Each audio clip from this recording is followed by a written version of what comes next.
Are we rolling? All right, let's go.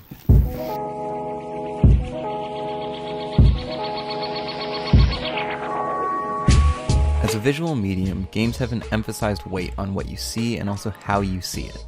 Viewpoints and perspectives are part of all visual media, but how have games integrated cameras into their experience?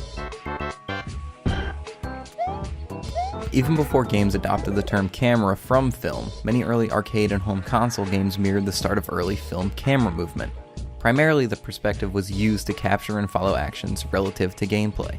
Think on how moving within a two-dimensional plane is captured in games such as Mario and Mega Man. Mario stays centric in the frame, where the player's position is relatively centered even while moving. Mega Man utilizes a similar scrolling perspective, but also incorporates a static frame. Once it's traversed, there's a transition to reveal a totally new frame. This style in particular echoes some of the earliest camera movement in film. Notice how the camera struggles to follow the action once the actors reach the edge of the frame. But Mega Man stylistically adopts that limitation by isolating each frame as a sort of micro-level, putting a focus on every obstacle. Early games focused on readability, much like early film. In its early days, filmmakers weren't sure how to communicate emotions effectively, so the camera was kept static. And when there was drama, the actors really sold it. Similarly, games had simple perspectives, which usually gave the player enough time to register what was on screen so that they can respond to it. But games openly began incorporating physical cameras as a way of teaching three-dimensional screen control with Super Mario 64. At this point, games have already established basic movement functionality, and this method directly translates character movement to moving a physical cameraman. Since then, camera movement and control has become more elaborate and sophisticated, or even fixed at different angles, most often referred to as isometric games. Hey there, little guy. You lost? But in sharing vocabulary with film through the term camera, games reveal something about perspective. An exceptional view of something does not constitute exceptional play. Think about how driving vehicles is captured in games. It's often in third person with the camera hovering behind the vehicle. It can also be in first person with a view from the driver's seat. But now drive like this.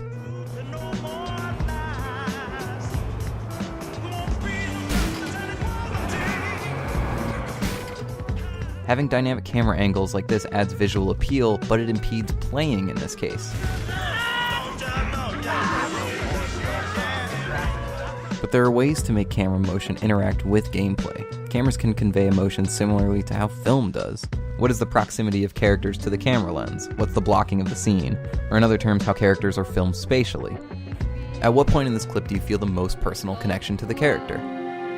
Is it here?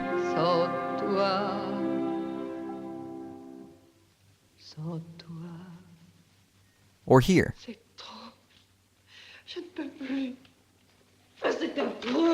Games can and do adopt these film techniques and use them to emphasize gameplay. Objectives are communicated, character emotions are conveyed, fail states can be threatened. These mechanics now are being combined with other elements of game design. Something like level direction can be heavily influenced by a camera zoom. God, what's going on here? Or even a positional change. Now it looks like we're getting somewhere. And these are mixed with a varying degree of player control. But in meshing game and film camera styles together, sometimes a removing of that control conveys emotion. If a level brings the player to a congested point that has to be traversed, the camera control may be entirely stripped from the player to convey claustrophobia. But these are all third-person perspectives. What other perspectives are prevalent in games? Two Forks Tower, this is Thoroughfare Tower. Come in. Hello? The first-person view is a staple of games, especially in the modern era. Games have a prevalent catalog of first-person viewpoints, so the player almost exclusively controls what is seen. There's a trust that the player will point the camera in the right direction at the right time. You want to look at something, so you do. Ah, shit! I know I should have worn my good shoes. It's difficult to block a scene where the camera can easily just turn around and miss what is intended to be looked at. Ah, shit! I know I should have worn my good shoes. Or focus on something entirely different. The player could miss a character interaction or any other piece of the narrative. But this also means the games can trigger progression when the player looks a certain way. In the same way that film directs the viewer's eye, games direct a whole camera. Although, this would make a great backdrop. Andre, what do you think? So how do you block a scene or direct a level where camera position can vary to such a degree? Say you reach a dead end on a path, and the only glimpse of progression is through a small window in the center of the room. How can you progress or change your surroundings with this and a first-person camera?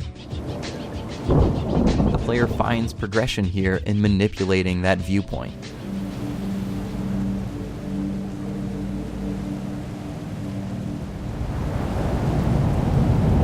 First person can also heavily rely on the player character's animations to convey emotion, as that's a consistency in frame blocking.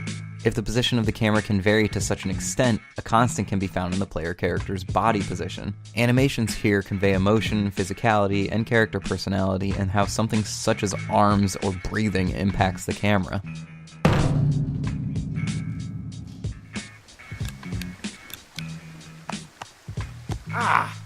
But the animations can be proportionately exaggerated in how they appear at that viewpoint, which is to say it's not directly transferable to a different perspective. But how can a camera in a game garner a connection to the player? How can so many of these different elements create something cohesive?